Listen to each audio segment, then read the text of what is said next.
বাংলাদেশ রাজপথে কায়েম হবে শরীয়ত আকাবিরের আমানত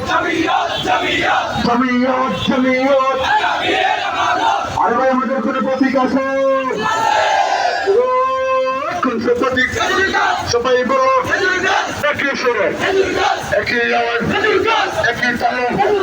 একই সুরে ব্যবসায়ীদের কৃষক ভাইদের শ্রমিক ভাইদের জনগণের খেজুর গাছ জমিয়তের একই আওয়াজ একই সুরে সবাই